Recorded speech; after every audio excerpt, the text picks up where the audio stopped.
औज़ुबिल्लाहिमिनश्शैतानिर्रजीम बिस्मिल्लाहिर्रहमानिर्रहीम। नमाज पढ़ने का तरीका, शिया नमाज जो कि सुन्नत नबवी है, आज हम उसका तरीका बताएंगे कि शिया नमाज कैसे पढ़ते हैं। तो मुख्तसरन मैं ये बताना चाहूँगा इस वीडियो में कि जो शिया नमाज है वही सुन्नत है और जो इससे अलग पढ़ते हैं वो बनी उमैया की सुन्नत है। तो हमारे पास जो आज किताब है वो है नमाज पैगंबर हदीस की रोशनी में हुसैन अल अमीनी साहब की लिखी हुई किताब। इसके अंदर आपको तकरीबन 100 में से 95% हवाला जात अहले सुन्नत किताबों से मिलेंगे। तो हम सबसे पहले जो शिया नमाज है उसका आपको तरीका बताते हैं। आदमी किबला की तरफ मुंह करके अकामत कहे, फिर बाद उस वक़्त की नमाज पढ़ रहा है उसकी नीयत करे। जैसा कि अगर आप फजर पढ़ रहे हैं या ज़ुहर पढ़ रहे हैं या असर या मगरिब या इशा, फिर तकबीरतुल अहराम कहने के लिए आदमी दोनों हाथों को कानों की लो तक उठाए और फिर हाथों को रानों और ऊपर रखेगा, रानों के, और पाँव की उंगलियां भी किबला के रू करेगा। दोनों पाँव के दरमियान फासला कम से कम 3 उंगलियां, ज़्यादा से ज़्यादा 1 बालिश्त होगा और अपनी निगाह को सजदा की जगह पर रखते हुए इस तरह नमाज शुरू करेगा। औज़ु बिल्लाहि मिनश शैतानिर रजीम बिस्मिल्लाहिर्रहमानिर्रहीम और सूरह अल-हम्द की तिलावत करेगा। सूरह अल-हम्द कुरान का आपको सबसे पहले सूरत यही मिलती है और ये हर नमाज का जुज़ है। इसके बाद कोई भी दूसरा सूरा पढ़ सकता है, लेकिन ऐसे सूरे जिनमें सजदा या ज़्यादा तौलानी सूरे जिनके पढ़ने से वक़्त नमाज तंग हो जाए ना पढ़े।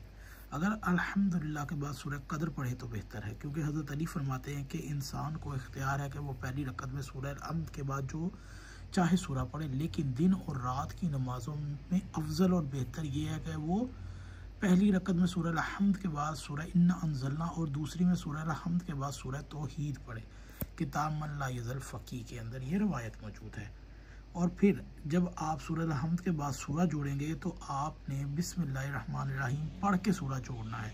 अहले सुन्नत के नज़दीक ये तरीका राइज नहीं है, वो बिस्मिल्लाह नहीं पढ़ते।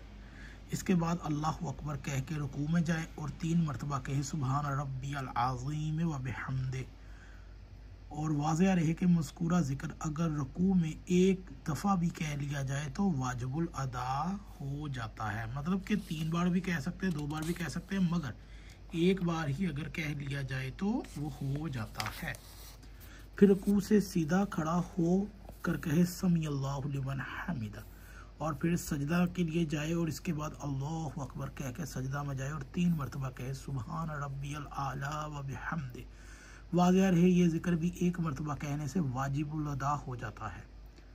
और इसके बाद सजदा से उठकर बैठे और अल्लाहु अकबर कहे और बैठे हुए भी पढ़े। यहाँ पर मैं आपको बताऊँ कि अल-हदीस मुसन्नफ़ नासरुद्दीन बानी फ़िक़ह अल-हदीस में लिखता है कि इब्ने मसूद से मरवी है कि सुबहान रब्बियल अज़ीम या सुबहान रब्बियल आला रुकू व सुजूद में 3-3 मरतबा कहने के जो ज़िक्र है वो ज़ईफ़ है और शौकानी कहते हैं कि ये हदीस ज़ईफ़ है। इसीलिए अदद की कैद के बगैर जितनी मरतबा भी इंसान ज़्यादा से ज़्यादा तस्बीहात पढ़ सकता है। फ़िक़ह अल-हदीस 416। मतलब ये कहने का कि 1 मरतबा जो शिया कहने का तरीका है वो बिल्कुल ठीक है। अहले सुन्नत किताबों में भी इस 3 बार पढ़ने को ज़ईफ़ कहा गया है। अच्छा जी, उसके बाद जब आप सजदा से उठे तो पढ़े अस्तग़फ़िरुल्लाह रब्बी व अतूबु अलैह और तर्जुमा मैं अपने परवरदिगार से अपने गुनाहों की बख्शिश चाहता हूँ, इसके हाँ तौबा करता हूँ। फिर अल्लाहु अकबर कह के दूसरा सजदा करे और दूसरे सजदे से फारग होने के बाद पहली तरह दुरुस्त होकर इस तरह बैठे कि बाएं पाँव की पुश्त दाएं पाँव के ऊपर वाली जगह आ जाए और बैठकर अल्लाहु अकबर कहे। यहाँ पर पहली रकत ख़त्म हो गई। फिर पढ़े बिहौलिल्लाहि व ताला व कुव्वतिही व अक़ूमु अक़ूद और मैं अल्लाह की दी हुई कुव्वत से उठता बैठता हूँ कहता हुआ सीधा खड़ा हो जाए और दूसरी रकत पढ़े। इसमें भी पहली रकत की तरह सूरह अल-हम्द और बाद में सूरह तौहीद पढ़े, यानी कि कुल हुवल्लाहु अहद वाली, और इसके बाद 3 मरतबा कहे कज़ालिकल्लाहु रब्बी, बेशक मेरा परवरदिगार ऐसा ही है। फिर कहे कज़ालिकल्लाहु रब्बी कज़ालिकल्लाहु रब्बी, यानी कि इसका मतलब ये है कि मेरा परवरदिगार ऐसा ही है। ये चाहे आप एक बार भी पढ़ सकते हैं, क्योंकि ये वाला जो कज़ालिक अल्लाहु रब्बी का मतलब है मेरा परवरदिगार ऐसा है, ये तौहीद बयान की जा रही है। और वो फरमाया जा रहा है कि कुल हु अल्लाहु अहद अल्लाहु समद लम यलिद वलम यूलद वलम यकुल लहु कुफुवन अहद के बाद पढ़े कज़ालिक अल्लाहु रब्बी। और अगर ये आप लोग चाहें तो नहीं भी पढ़ सकते, लेकिन शिया इसको लाजमी पढ़ते हैं। इसके लिए कनूत के इसके बाद कनूत के लिए हाथ खड़े हो जाते हैं और फिर अल्लाहु अकबर कहकर दोनों हाथों को दुआए कनूत के लिए इस तरह उठाए कि दोनों हथेलियों को मुंह के बराबर ऊंचा किया जाए, हथेलियां आसमान की तरफ हों, उंगलियां बाहम मिली हुई हों और नज़र हथेलियों की तरफ हो। आइमा अहले बैत से जो हदीस आई हैं इनके मुताबिक कनूत में हर जायज़ दुआ मांगी जा सकती है, अलबत्ता इस दुआ का पढ़ना बेहतर है। अल्लाहुम्मा अग़फ़िर लना वरहमना व आफ़िना वअफ़ू अन्ना फ़िद दुनिया व आखिरत इन्नका अला कुल्लि शैइन क़दीर। ऐ अल्लाह हमें बख्श दे और हम पर रहम फरमा, हमें आफ़ियत दे और दुनिया और आखिरत में हमें माफ़ फरमा, बेशक तो हर चीज़ पर कादिर है। फिर तकबीर कहकर रुकू में जाए, हस्ब साबिक रुकू करे, फिर दोनों सजदे बजा लाए और इसके बाद तशहुद के लिए बैठ जाए। तशहुद में मुस्तहब ये है कि बाएं पाँव को ऊपर दायां पाँव रखा जाए और तशहद इस तरीके से पढ़े, अल्हम्दुलिल्लाह अशहदु अल्ला इलाहा इल्लल्लाह वहदहु ला शरीका लह व अशहदु अन्ना मुहम्मदन अब्दुहु व रसूलुहु। और फिर दरूद पाक पढ़े, अल्लाहुम्मा सल्ली अला मुहम्मद व आले मुहम्मद। अगर नमाज 2 रकत है तो फिर सलाम पढ़ कर नमाज ख़त्म करना।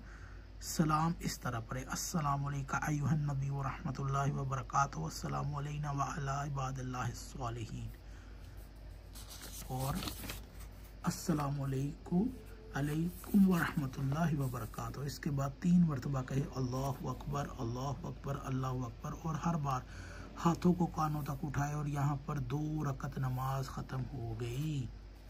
और अगर आप अगली नमाज जोड़ेंगे तो पढ़ें बिहौलिल्लाहि व तआला कुव्वतिही व कुव्वतिही। तो ये था शिया नमाज का तरीका। अब इसके अंदर आपको कुछ हवाला जात देते चलें। हज़रत इब्ने अब्बास फरमाते हैं कि मैंने आन हज़रत सल्लल्लाहु अलैहि वसल्लम को नमाज ख़त्म होना इस वक्त पहचानता था जब वो तकबीर की आवाज़ सुनता था। तफसीरुल बारी शरह सही बुखारी जिल्द नंबर 1 सफ़ा नंबर 555 तबा कराची की छाप।